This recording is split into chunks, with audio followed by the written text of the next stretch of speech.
Can I sit here with you for a while? Daniel Whitaker turned his head slightly. A little girl stood a few feet away on the sand, holding a red plastic bucket filled with seashells. Then he gave a slow, tired shake of his head. "I'm sorry, sweetheart," he said gently.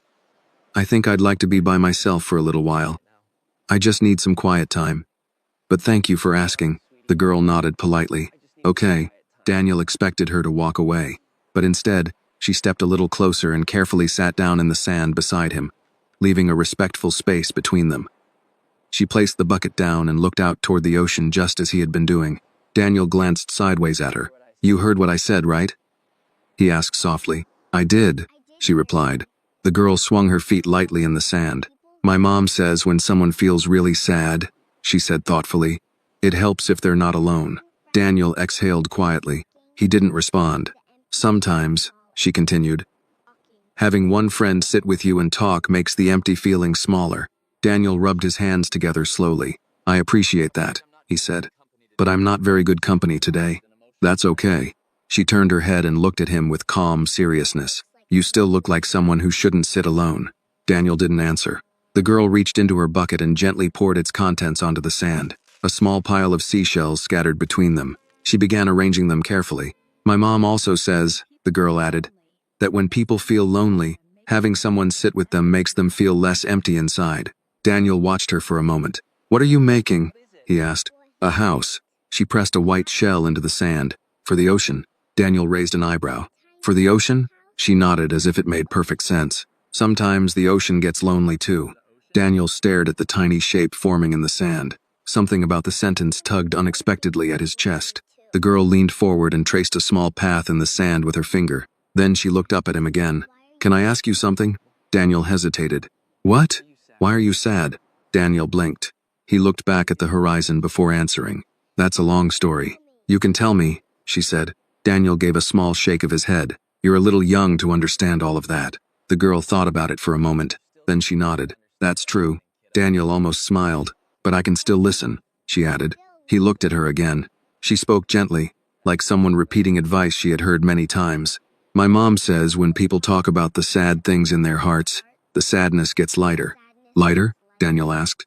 "Like when you take heavy stuff out of your backpack." Daniel looked down at the sand. For a moment, he said nothing. Then another thought crossed his mind. He turned toward her again. "Can I ask you something?" he said. She nodded immediately. "Sure. Why do you want to comfort a stranger?" Daniel asked quietly. "You don't even know who I am." The girl looked at him for a moment, considering the question carefully. Then she shrugged in the simple, honest way only children could. "I know you're sad," she said. Daniel blinked. "That's enough?" She nodded. "My mom says when someone is hurting, it doesn't matter if they're a stranger." Daniel studied her face. She continued placing shells into the sand. "And anyway," she added thoughtfully, "sometimes strangers need kindness the most." Daniel felt something tighten in his chest. Annie leaned back and looked at the tiny shell house she had made. "Now it has a door," she said proudly. Daniel looked down at it. A memory surfaced suddenly. A beach decades ago. A pink plastic shovel. His younger sister Emily kneeling beside him, explaining why their sandcastle needed a door so people could come back home. The memory struck so sharply that Daniel had to look away. His eyes stung. He covered them briefly with one hand. The tears came quietly. Annie moved a little closer and placed another seashell on the sand. "My mom says grown-ups cry when their hearts get too heavy," she said gently. Daniel looked at the small shell-shaped house. Then he bent down and picked up a flat seashell lying near his shoe. He pressed it carefully into the sand beside the others. Annie's face brightened immediately. "See?" she said happily. "Now it's stronger." Daniel let out a slow breath. For the first time since the message had appeared on his phone, the crushing pressure in his chest eased just a little. Farther up the beach, a woman's voice called out, "Annie?" The girl turned quickly. "I'm here, Mom." Daniel looked up as a woman walked toward them from the boardwalk path. She moved with calm alertness, the posture of a parent who had been watching carefully from a distance. Annie waved. Daniel wiped the corner of his eye quietly. The woman approached and gave an apologetic smile. "I hope she wasn't bothering you." Daniel looked down at the tiny shell house in the sand. Then he shook his head. "No," he said softly. "Actually, she helped more than she knows." A gentle wave rolled toward the shore, touching the end of Annie's little sand path before retreating again into the endless ocean. Marianne looked surprised. "Well," she said, glancing at her daughter. That sounds like Annie. Annie beamed proudly and brushed sand from her hands. Mom, we're building a house for the ocean, she explained. For the ocean? Marianne repeated. Yes, Annie said very seriously. Sometimes it gets lonely. Marianne laughed softly and turned back to Daniel. She has a habit of making friends with everything. That's not a bad habit, Daniel said. For a moment they all stood quietly while a wave rolled in and stopped just short of the little sand path Annie had drawn. Marianne crouched beside her daughter. Did you ask the gentleman if he wanted to help? Annie nodded enthusiastically. He already did. She pointed at the shell Daniel had placed beside the others. Marianne looked at it and then back at him. Well, thank you for being patient with her. It wasn't patience, Daniel said after a small pause. It was good timing. Marianne seemed to sense there was more behind that sentence, but she didn't pry. Instead, she offered her hand. I'm Marianne, by the way. Daniel stood slowly and shook it. Daniel. Marianne nodded. Nice to meet you. Annie tilted her head and looked between them. You didn't say your last name, she told Daniel. Daniel smiled faintly. That's true. He hesitated only a moment before adding, It's Whitaker. Daniel Whitaker. Marianne's expression shifted slightly. Not dramatically, but just enough that Daniel recognized the moment of recognition. Most adults eventually placed the name. Oh, she said quietly. I've heard of you. Daniel gave a small shrug. Most people have if they read business news. Annie blinked up at him. You're famous? Daniel chuckled softly. Not the fun kind. Annie thought about that. My teacher says famous people are just regular people who get talked about a lot. Daniel smiled. That's probably the most accurate description I've heard. Annie crouched down again beside the shell house. Do famous people build sand houses? She asked. Not often, Daniel admitted. Maybe they should. Daniel looked down at the tiny structure again. You might be right. Marianne brushed sand off her hands and glanced toward the boardwalk. We were just taking a walk, she explained. Annie likes collecting shells.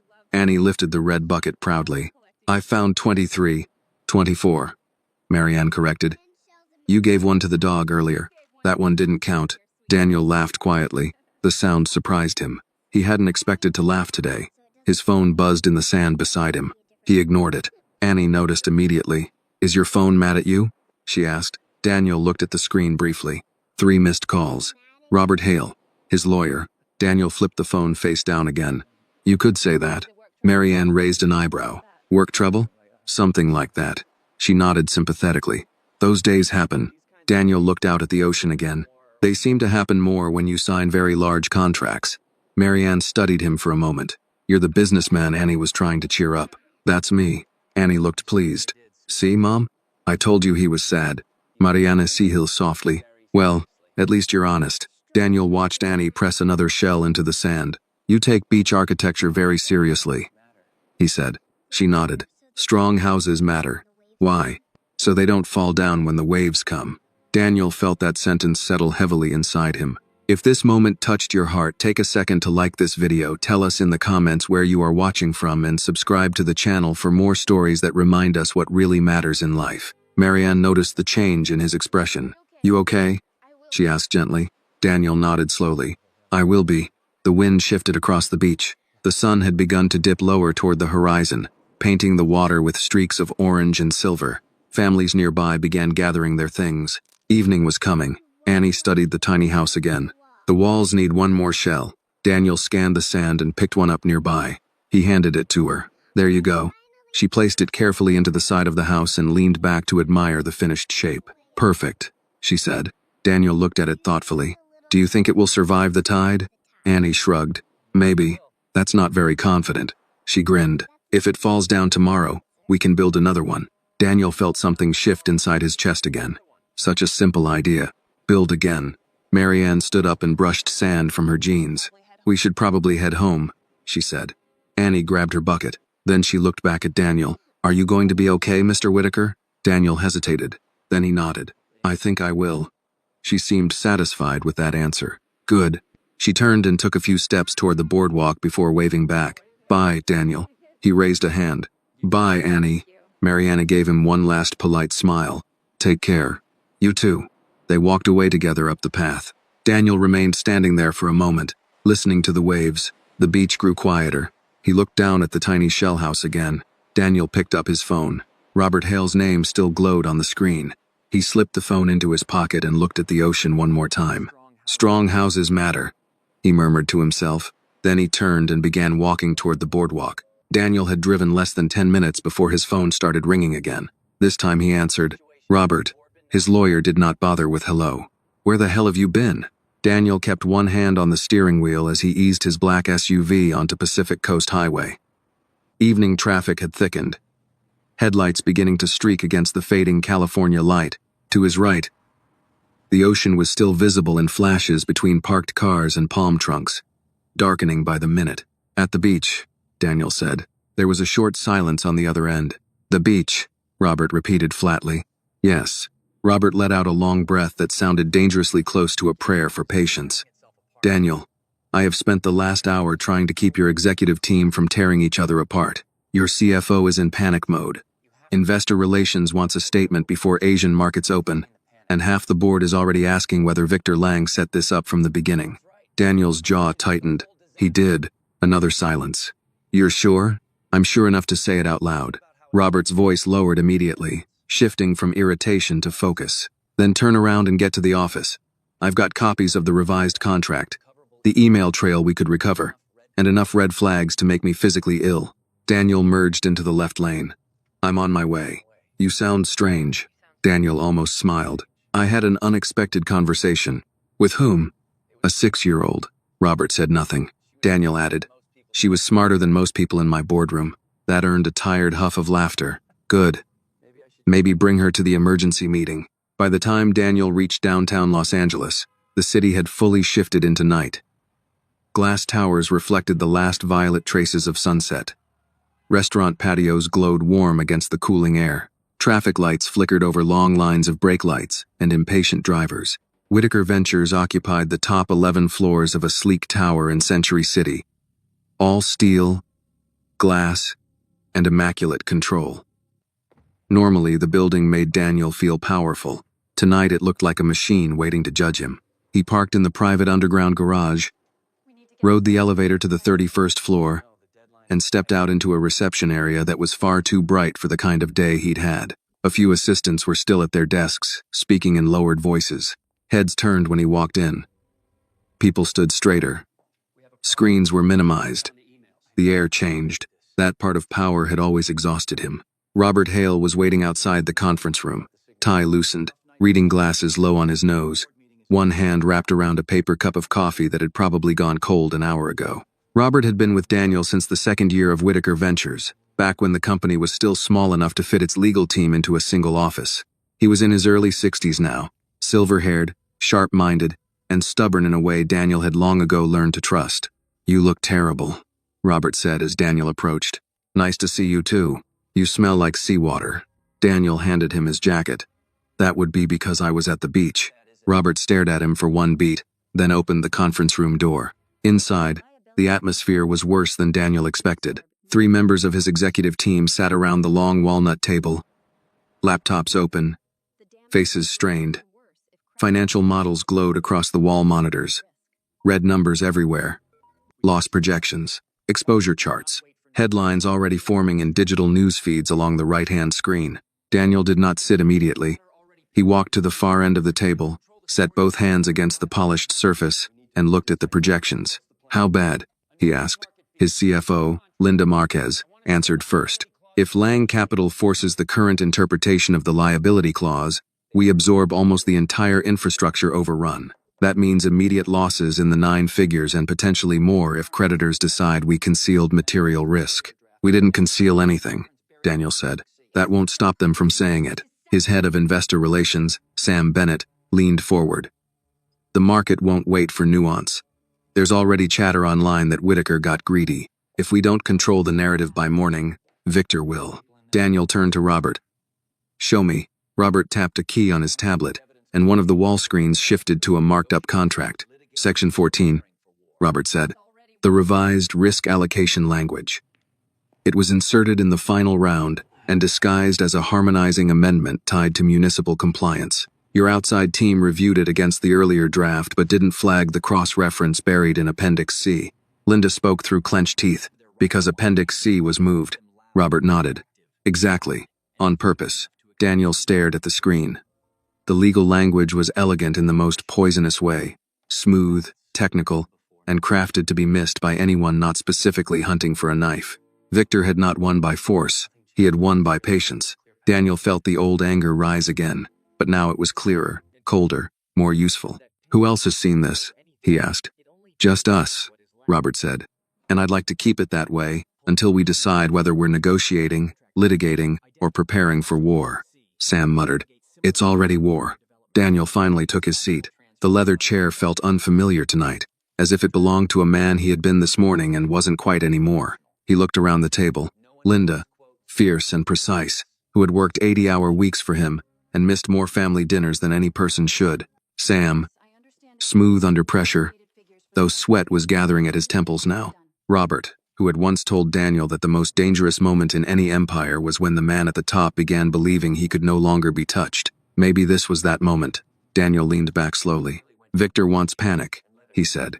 "He wants us loud, reactive, divided, and scared enough to accept his version of rescue." Linda nodded. "That sounds right. So we don't give him that." Sam frowned. "We still need a statement." "You'll get one," Daniel said. "But not tonight. Tonight we gather facts." Robert studied him. "What changed?" Daniel looked at the contract again but saw, for a brief and impossible second, a tiny shell doorway set into wet sand. "Strong houses matter. If it falls down tomorrow, we can build another one." He almost laughed at himself. "What changed," he said quietly, "is that I remembered panic doesn't build anything. It only tears down what's left." Linda exchanged a glance with Robert. No one spoke. Daniel straightened in his chair. "I want every communication between Lang Capital and our legal review team pulled by midnight. I want a timeline of every version of this contract. I want to know who touched Appendix C, who approved the last-minute changes, and whether Victor made similar moves in any of his prior developments." Robert nodded. "Already started." "Good. Linda, freeze any optional transfers tied to the redevelopment project." Sam, draft a holding statement for release at 6 a.m. Nothing defensive. Nothing emotional. We say we are reviewing newly surfaced contractual issues, and will address investors once that review is complete. Sam typed quickly. "Understood." Daniel paused, then added, "And no anonymous quotes to press. Nobody leaks, nobody speculates." The room settled. Not calm, exactly, but steadier. Direction had a way of doing that. After another 40 minutes of task assignments and damage control, the meeting finally broke. Linda left first, still talking into her phone. Sam headed for his office to begin drafting statements. Robert remained behind, gathering papers into neat piles. Daniel stood by the window, looking down at the city lights. From this height, Los Angeles looked almost peaceful. Robert came to stand beside him. "You really did go to the beach," he said after a moment. "I really did. And a 6-year-old made you philosophical." Daniel glanced at him. "You'd have liked her." Robert smiled faintly. "What was her name?" "Annie. And what exactly did Annie say that got through all that expensive executive armor?" Daniel looked back at the city. "She told me sometimes strangers need kindness the most." Robert was quiet for a few seconds. "Smart kid. She built a shell house for the ocean." Robert nodded as if that made complete sense. "Naturally."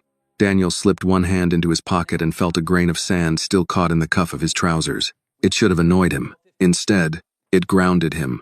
For the first time all evening, he allowed himself to imagine tomorrow not as an ending, but as the beginning of a fight. And somewhere beneath the legal language, the headlines, and the damage estimates, that thought carried something dangerously close to hope.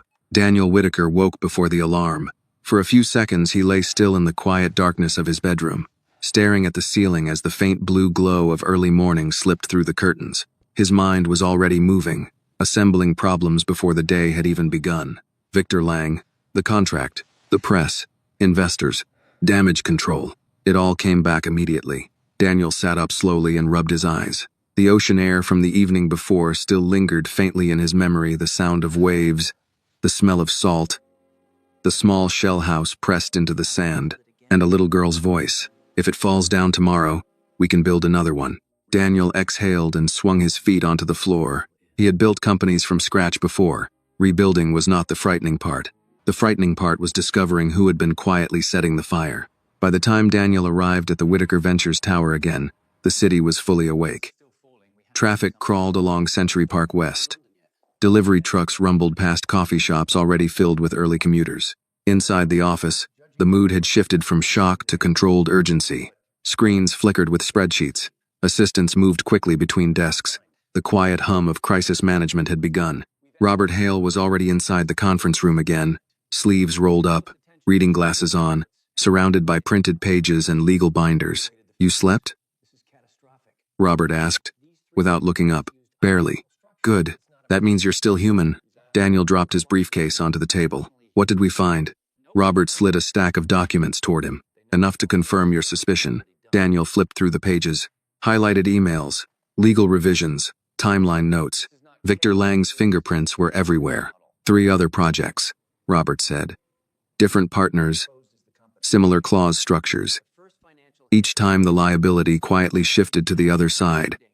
Right before the deal finalized, Daniel frowned. "And nobody noticed?" "They noticed eventually, just not before the damage was done." Daniel set the papers down. "So this is his business model." Robert nodded. Elegant fraud wrapped in legal ambiguity. Daniel leaned back in his chair. "How exposed are we?"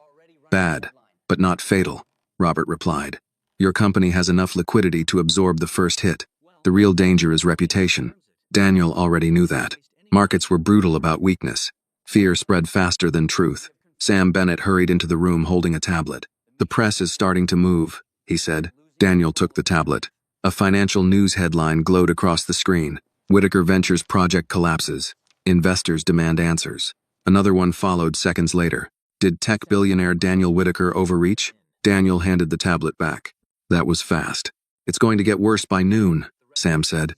Daniel stood and walked toward the large window overlooking the city. Traffic moved in slow lines far below. Los Angeles didn't stop for anyone's problems. Robert spoke behind him. "Victor's team scheduled a press conference this afternoon." Daniel turned. "That's aggressive. He's framing this as your miscalculation." "Of course he was. Control the story early, and the public would remember your version." Daniel walked back to the table. "Then we beat him to it." Sam looked up. "You want to respond publicly?" "Yes." Robert frowned slightly. "Careful. I'm not panicking," Daniel said. "But we're not hiding either." He leaned over the table. "Victor expects us to scramble quietly while he shapes the narrative." Sam nodded slowly. "That does sound like him." Daniel tapped one of the documents. "We expose the pattern." Robert crossed his arms. "You want to accuse him directly?" "I want to ask questions publicly." Robert studied him carefully. "That's a dangerous game." Daniel shrugged. "So is letting a predator run the table." For a moment the room was silent. Then Robert smiled faintly. "There's the man I've worked with for 15 years. Sam started typing quickly. "Okay. If we do this, we need timing." Daniel nodded. "Noon, statement." Sam blinked. "That's soon."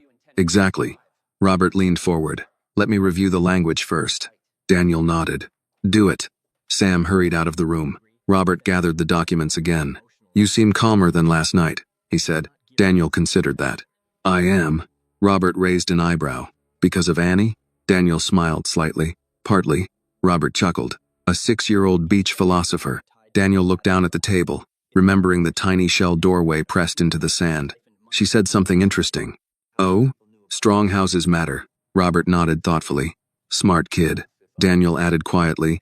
"And if one falls down, you build another." Robert closed the folder. "That's not bad advice for corporate warfare either." Daniel picked up his jacket. "I'm stepping out for 10 minutes. Robert frowned. "Where?" "Coffee." Robert stared at him. "You're about to walk into the biggest legal fight of your career and you're getting coffee?" Daniel smiled. "Yes." Robert shook his head slowly. "You really did change overnight." Daniel walked toward the door. "Maybe I just remembered something important." "What's that?" Daniel paused at the doorway. "That panic doesn't build anything." Robert nodded. "Fair point." Daniel stepped into the hallway. As he passed the reception desk, he noticed a small, decorative bowl sitting on the counter. Inside were polished seashells, probably placed there by some interior designer who thought it added a coastal touch to the office aesthetic. Daniel picked one up. It looked surprisingly similar to the shell he had pressed into Annie's tiny sand house the evening before. He turned it over in his fingers. Then he placed it gently back in the bowl. Outside, the California sun was already climbing into a clear blue sky. Daniel Whitaker stepped into the morning with a steady mind and a fight ahead of him. And somewhere along the Santa Monica shoreline, A small shell house was still facing the ocean. By 11:30, Whitaker Ventures no longer felt like a company. It felt like a bunker. Assistants moved quickly and spoke in lowered voices. Phones rang, stopped, rang again. News alerts flashed across screens in reception. Somewhere down the hall, someone dropped a stack of folders, and the sharp slap of paper hitting tile made two junior associates jump like a gun had gone off. Daniel Whitaker stood in the conference room with his sleeves rolled up, reading the draft statement Sam Bennett had prepared for noon. It was clean, controlled, cautious, too cautious. He read the final paragraph again, then handed the page back. "This sounds like we're apologizing for being attacked," Daniel said. Sam took the page with a tight expression. "It sounds like we're being legally careful." Robert Hale, seated at the far end of the table with his glasses halfway down his nose, looked up from the file he'd been annotating. "Sam isn't wrong." Daniel walked toward the windows and stared down at Century City shimmering under the noon sun. Everything below looked orderly. Cars moved. Pedestrians crossed. Valettes opened doors. Lunch reservations were kept. Deals were made. The city always looked clean from high enough up. He had spent most of his life living at that height. Now he was starting to wonder how much rot he'd missed by doing so. "I'm not asking for reckless," he said at last. "I'm asking for spine." Sam shifted his weight. "Then tell me what you wanted to say." Daniel turned. He didn't answer right away.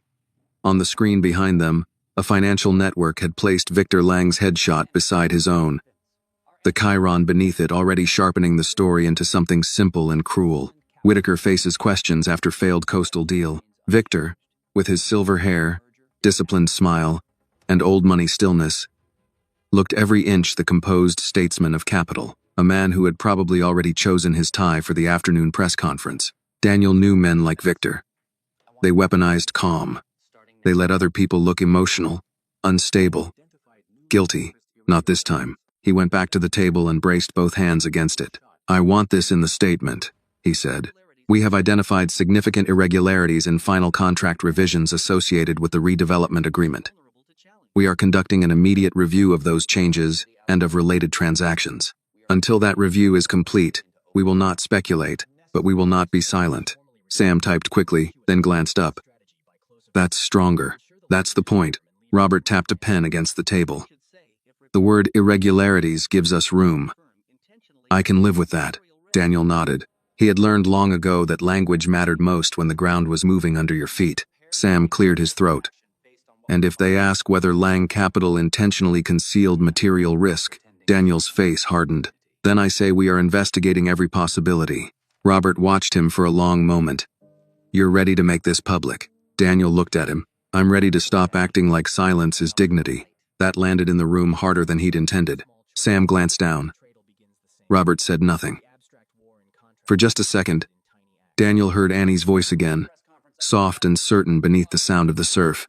Sometimes strangers need kindness the most. Funny, he thought, how the mind chose its anchors, in the middle of market chaos and legal warfare. What kept returning to him was not strategy, but a little girl placing shells in the sand as if small acts still mattered. Maybe they did. Maybe that was the whole problem with men like Victor Lang. They believed only large things mattered. Money, leverage, headlines, control. They forgot what ordinary people remembered instinctively. That trust was built one small choice at a time, and betrayal began the same way. Sam's phone buzzed. He checked it and looked up immediately. Victor's team just advanced the press conference. 12:15. Daniel checked the wall clock. 11:38. Of course they did, Robert muttered. Sam was already moving toward the door. "I'll send the statement in 10:05, Daniel said. Sam gave a tight nod and disappeared into the hallway. Robert remained seated, studying Daniel the way he sometimes did in the old days, when Whitaker Ventures was just 4 ambitious people in borrowed office space, and Daniel was still young enough to confuse exhaustion with invincibility. "You know what Victor wants," Robert said. Daniel did not look away from the windows. "Yes, he wants you angry. I am angry, I know, but he wants you publicly angry. Defensive. Sharp. Just controlled enough to look arrogant. And just emotional enough to look guilty." Daniel slipped one hand into his pocket. A grain of sand, somehow still trapped there from the beach, pressed against his fingertips. He closed his hand around it. "I'm not giving him that." Robert leaned back. "Good. Daniel turned from the glass. What else? Robert opened a separate folder. We found 2 shell companies tied to a trust in Nevada. Both intersect with contractors on Victor's last Phoenix project. The money trail isn't complete yet, but if it connects the way I think it does, he's been moving risk and skimming margin through back channels for years. Daniel let out a low breath. How many people knew? Hard to say. Robert removed his glasses.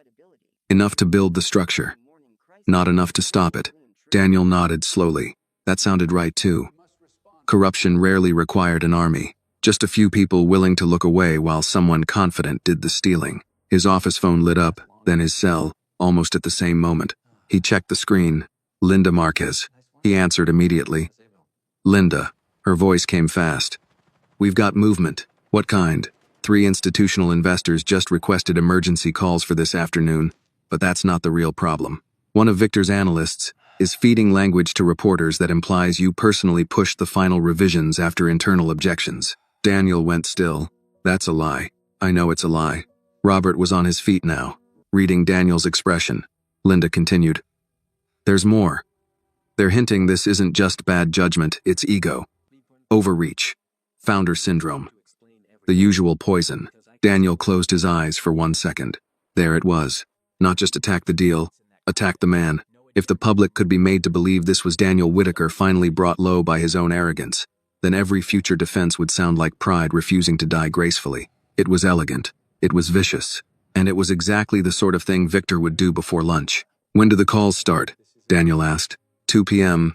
I'm trying to hold them. Hold them. He ended the call and looked at Robert. They're going after credibility. Robert's jaw shifted. Then we answer with facts. Daniel laughed once, without humor. Facts are slower than accusation. Yes, Robert said evenly. But they last longer. For a moment, neither man spoke. Outside, a helicopter moved across the skyline. Sun flashed across nearby glass. Somewhere in the office, a printer started spitting out pages at machine gun speed. Daniel suddenly felt very tired. Not the physical sort of tired, though that was there too. This was older than that. The exhaustion of realizing how many years he had spent mastering growth, expansion, acquisition, while leaving softer things underdeveloped discernment. Maybe. Humility. The ability to see danger before it put on a silk tie and sat across the table smiling. He thought of Annie again. You don't have to tell me everything. But I can sit here with you anyway. There had been no performance in her kindness. No agenda. No calculation. Just the stubborn human instinct to sit beside pain instead of stepping around it. Daniel wondered when adults forgot how to do that. Sam returned with a final printed copy of the statement. Ready. Daniel took it, read it once, and this time did not change a word. Send it. Sam left again. Robert watched him. You're thinking about something. Daniel folded the paper neatly and set it down. I'm thinking, he said, that Victor built his whole life like a man who believes nobody will ever look under the floorboards. Robert's mouth twitched. That's a good line. I'm not trying to be poetic. No, Robert said, reaching for his coffee. But you're getting there. At 12:03, the statement went live. Within 90 seconds, screens across the office began updating. Anchors changed tone. Articles refreshed. Analysts posted reactions. Whitaker Ventures, the same company that had looked cornered an hour earlier, had now publicly signaled that the collapse might not be incompetence after all. It might be sabotage. Sam reappeared in the doorway. It's working. Daniel glanced at the financial network on the wall. One anchor was already revising her language. Newly identified irregularities. Questions now turning toward the contract process. If Whitaker can substantiate, not victory, not even close, but movement. A crack in the version of reality Victor had hoped to install before anyone could object. Robert checked his watch. 12:15. On the center screen, Victor Lang stepped behind a podium in a polished press room 2 miles away, looking calm, grave, and perfectly prepared. Daniel folded his arms and watched. Victor adjusted the microphone. Good afternoon, he began, his tone full of regret so expensive it almost glittered. Let me first say how disappointed I am by the recent developments surrounding this project. Daniel's eyes narrowed. The war had officially started. Victor Lang looked exactly the way men like him always looked when they were about to lie in public with sorrow arranged neatly across the face and confidence tucked beneath it like a hidden blade. Daniel stood motionless near the conference room screen, arms folded, while Victor adjusted the microphone and let the room settle around him. Reporters leaned forward, cameras locked in. The blue backdrop behind the podium carried the logo of Lang Capital and a slogan about building tomorrow responsibly. Daniel almost laughed. Victor lowered his eyes for a fraction of a second, as if gathering himself.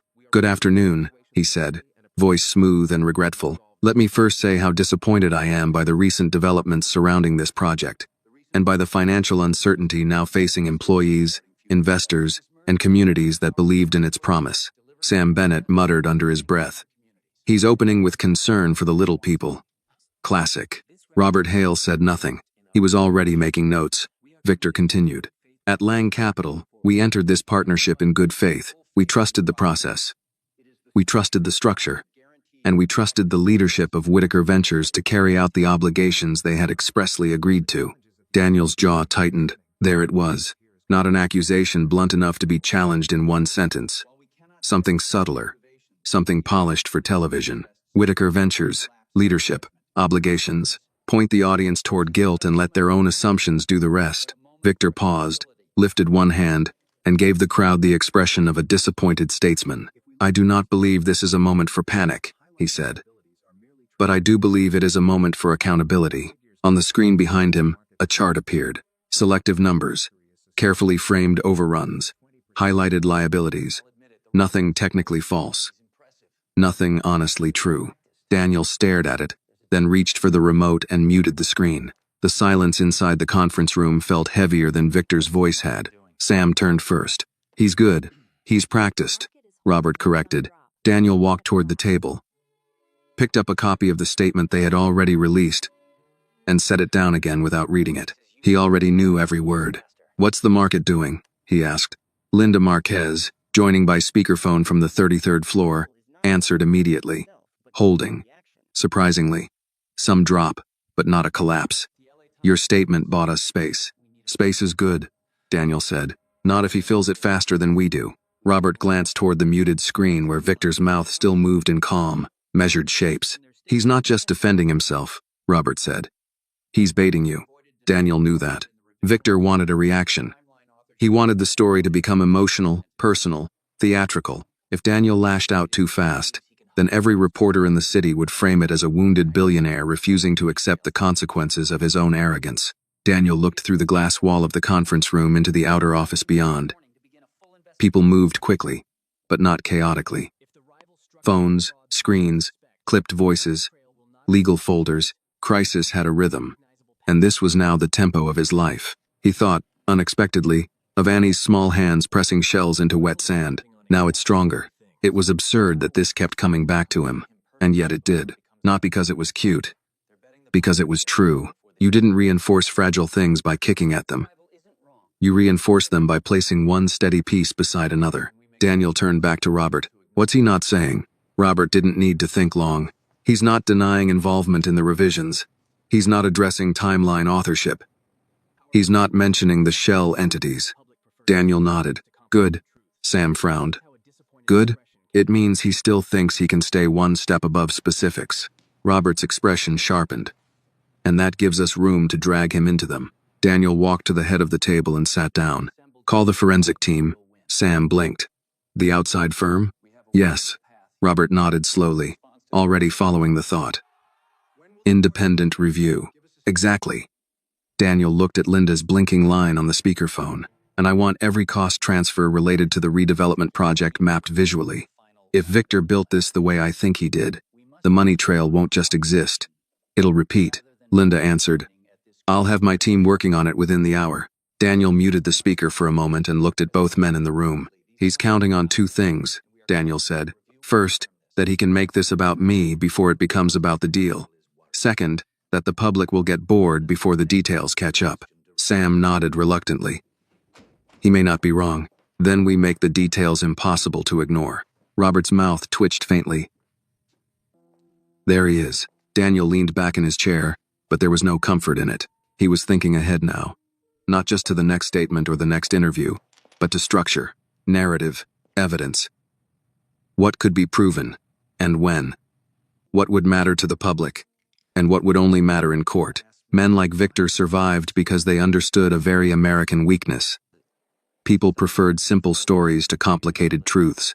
If a powerful man in a tailored suit told the cameras he was disappointed, and another powerful man looked angry in response, most viewers would decide in 10 seconds which one seemed more trustworthy. Facts were slower, but facts, if assembled correctly, could still win. The muted press conference ended.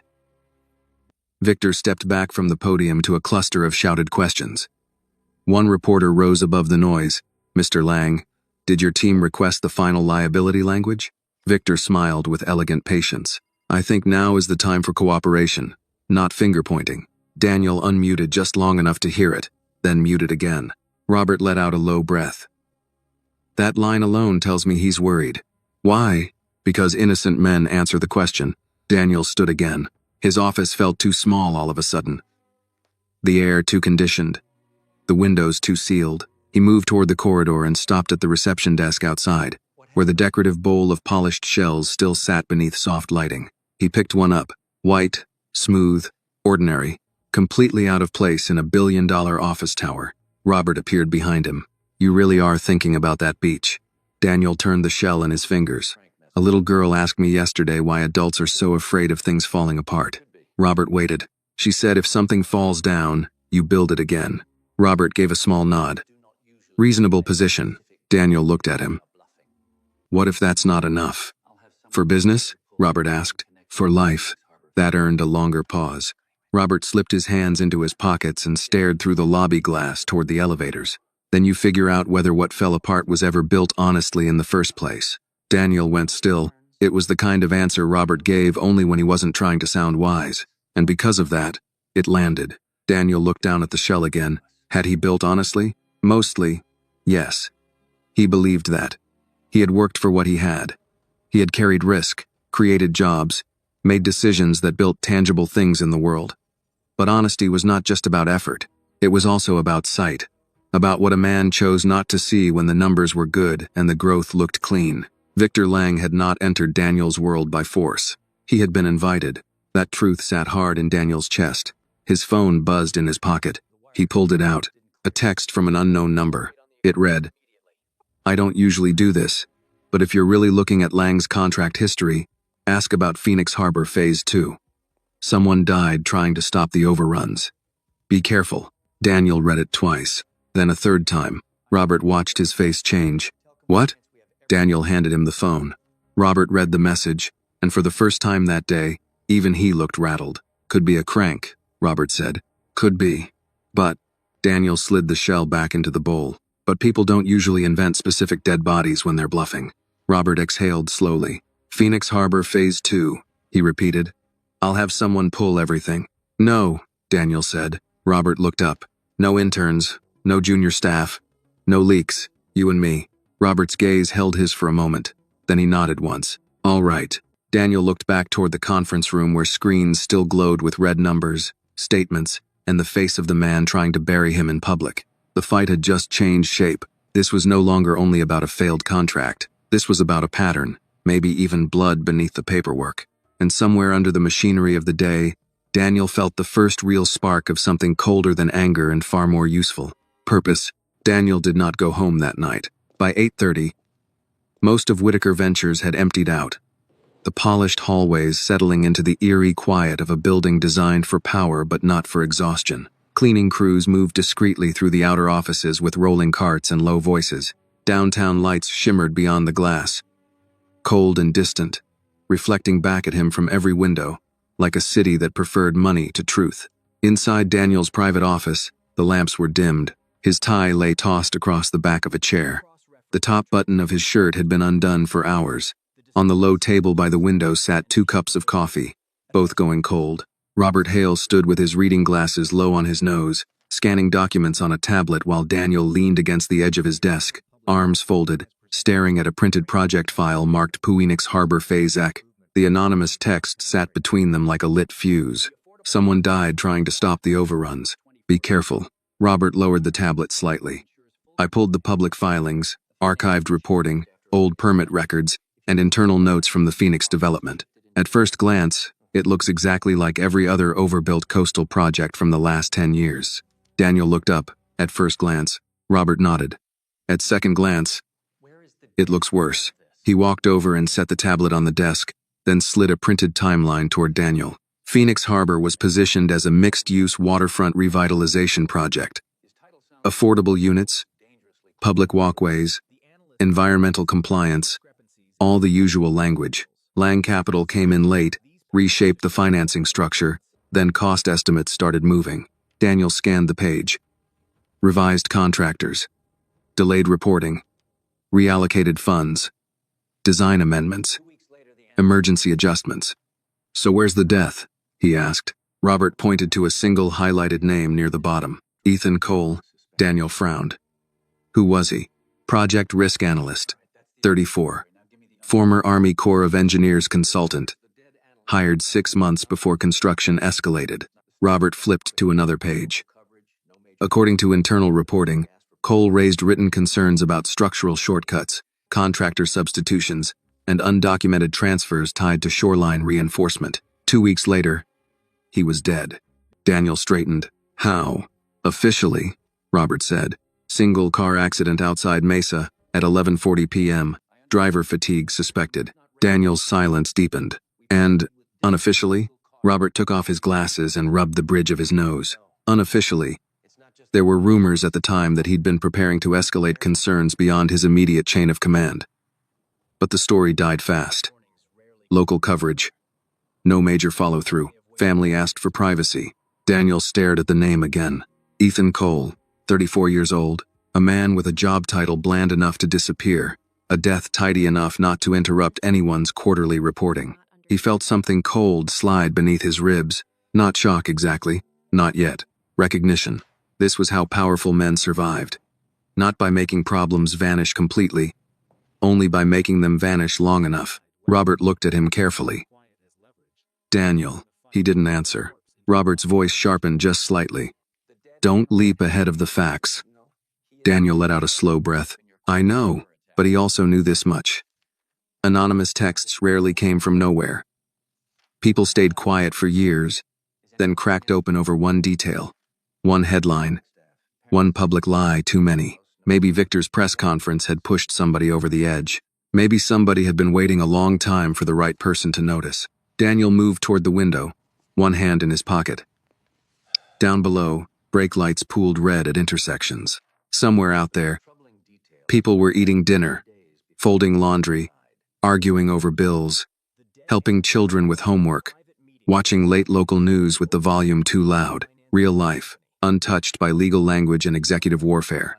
He thought, suddenly and uninvited, of Annie again, her little red bucket, the seriousness with which she had placed each shell, the calm certainty in her voice when she said she could listen, even if she didn't understand. You don't have to tell me everything, but I can still listen.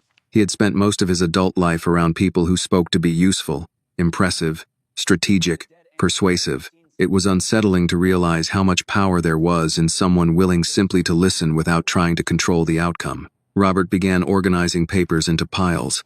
We need to make a decision, he said. Do we pursue Phoenix quietly as leverage, or do we widen this and risk pulling a corpse into a live financial war? Daniel turned from the glass. He had a name. Robert paused. Ethan Cole had a name, Daniel said.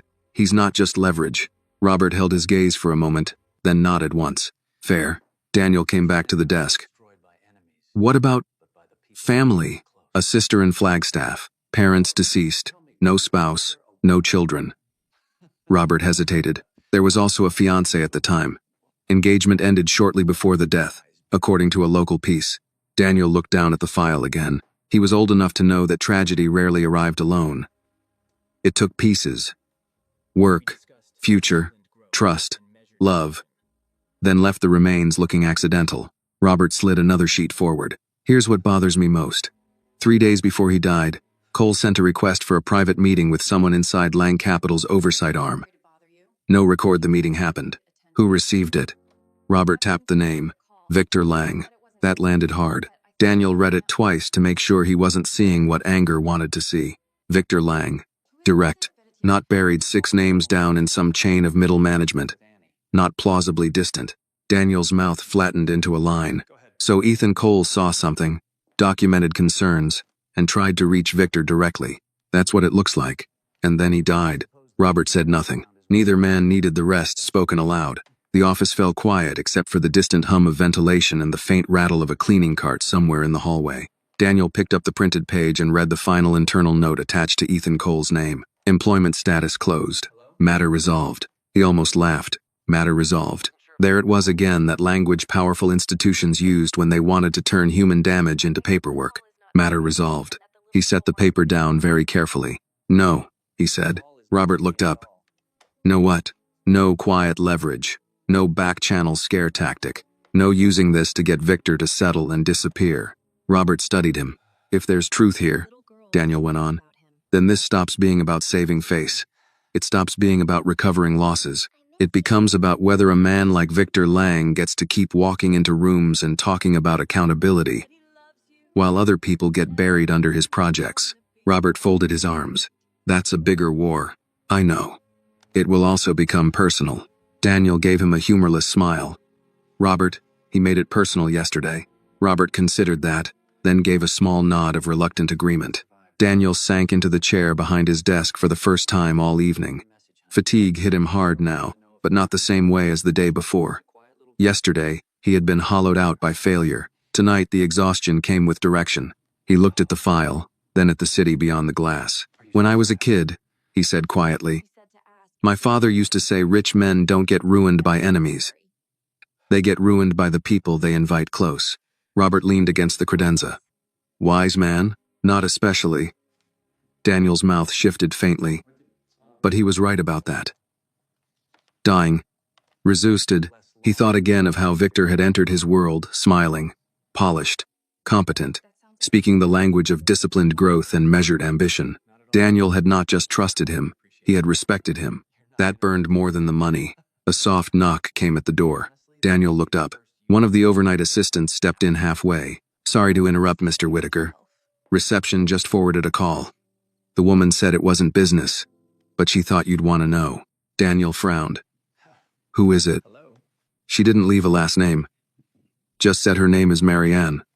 She's with Annie. Something in Daniel's expression changed so quickly that Robert noticed it before the assistant did. Put it through, Daniel said. The assistant nodded and disappeared. Robert's eyebrows rose just slightly. Beach Annie? Daniel ignored him, though the corner of his mouth nearly moved. A second later, the desk phone lit up. Daniel picked it up. Hello? There was a small pause. Then Marianne's voice came through, warm but uncertain. Hi. I hope this isn't strange. Annie wanted me to call. Daniel glanced once at Robert, who had the decency to look down at his papers. No, Daniel said, his voice unexpectedly softer. It's not strange. In the background, he could hear a child's muffled excitement. Marianne lowered her voice slightly. She was worried about you. Daniel looked down at Ethan Cole's file, then across his desk at the shell-white city lights beyond the window. For the first time all day, his throat tightened for reasons that had nothing to do with Victor Lang. What did she want to say? He asked. Marianne gave a little laugh, tired and affectionate. She said to tell you the Ocean House probably made it through the first wave. And if it didn't, she says you know what to do. Daniel closed his eyes briefly. Yes, he thought. He did. Daniel kept the phone to his ear a moment longer after Marianne finished speaking. On the other end, he could hear Annie in the background asking a question too far from the receiver to make out clearly. Marianne answered her in a low voice, then returned. She also wanted me to ask if you're still sad, Marianne said. Daniel let out a breath that was almost a laugh. That direct, huh? She believes efficiency is kindness. Something in that line warmed the cold office air around him. Daniel glanced across the desk at Robert, who was pretending not to listen and failing badly. I'm less lost than I was yesterday, Daniel said. That sounds like progress. It might be. There was a small pause. I hope I'm not interrupting, Marianne said. I know you're probably busy. Daniel looked at the files spread out under the lamplight. Phoenix Harbor. Ethan Cole. Lang Capital. Numbers and names and legal rot. You're not interrupting, he said. Actually, this may be the first useful conversation I've had in hours. That earned a soft laugh from her. In the background, Annie's voice rose again, more insistent this time. Marianne sighed with fond surrender. All right, hold on. She wants to say it herself. A brief rustle followed. Then Annie's small voice came bright and immediate through the line. "Hi, Daniel." Daniel sat back in his chair. "Hi, Annie. Mom said not to keep you too long because grown-up work calls are boring." Robert looked up at that. Daniel turned slightly away so he could smile in peace. "She's not entirely wrong. I just wanted to tell you something," Annie said. "I'm listening. The ocean house probably got wet." Annie informed him seriously. "But maybe not all the way broken. That's good news. And if it did break," she added, "you already know what to do." Daniel's gaze drifted to the dark window. Yes, he thought. Build again. Except rebuilding, he was beginning to understand, sometimes meant tearing open the old foundation first. "Thank you, Annie," he said quietly. "You're welcome." There was a little pause, then she lowered her voice as if sharing a confidential strategy. "When people are mean, my mom says you should tell the truth calm. Because yelling makes mean people look better than they are." Daniel went still. Across from him, Robert caught the shift in his expression. "That," Daniel said carefully, "is extremely good advice." "I know." Annie sounded pleased. "Okay. Mom says I have to brush my teeth now. Bye, Daniel." "Good night, Annie." "Good night." Marianne came back on the line. "Sorry about that." "Don't be." She hesitated. "For what it's worth, I'm glad she ran into you yesterday." Daniel looked down at the shell-white grain of sand still caught near his cuff. "So am I." They said goodnight, and Daniel set the phone down slowly. The office felt quieter afterward, though nothing around him had changed. Files still covered the desk. The city still glittered with expensive indifference. Victor Lang was still out there somewhere, undoubtedly sleeping well. But Annie's voice lingered. "Tell the truth, calm." Robert took off his glasses and placed them on the desk. "She's good," he said. Daniel gave a faint nod. "She really is." Robert folded his arms. "You look like you just got your strategy from a first grader. A kindergartner, I think. Even better." Daniel leaned back and let the silence settle. Then he looked at Ethan Cole's file again. "Tell the truth, calm. It was child's advice. Also, excellent litigation advice. Also, maybe, the only way through this without letting Victor define the emotional terms of the fight. We need to find the person who sent that text," Daniel said. Robert nodded once. "I assumed you'd say that. No subpoenas yet, no formal moves. I don't want to spook them." "Agreed." Daniel stood and paced once to the window and back. Fatigue tugged at him, but his mind felt sharper than it had that morning. "Whoever reached out chose me after the press conference," he said. "That means either they think I'm finally paying attention, or they think I'm desperate enough to use anything." Robert considered that. "Possibly both. I want them to know I'm listening, not hunting." Robert's brows rose. "That's a distinction. It matters." He thought about Marianne too, calling not to ask for anything, not to place herself in his orbit, but because Annie had been worried. No leverage, no networking instinct, no carefully disguised ask, just human concern. That kind of thing had become so rare in Daniel's world that it still startled him. Robert picked up his tablet again. "Then we give the sender a way back in." Quietly. "How?" "I can have one of our cyber people trace the number without triggering anything visible. Separately, we could release just enough in tomorrow's messaging to suggest we're reviewing prior Lang projects. If the sender is watching, they may come again." Daniel nodded slowly. "Do it." It was nearly 10:30 when Robert finally left. Daniel remained alone another half hour, reading through old Phoenix material until the words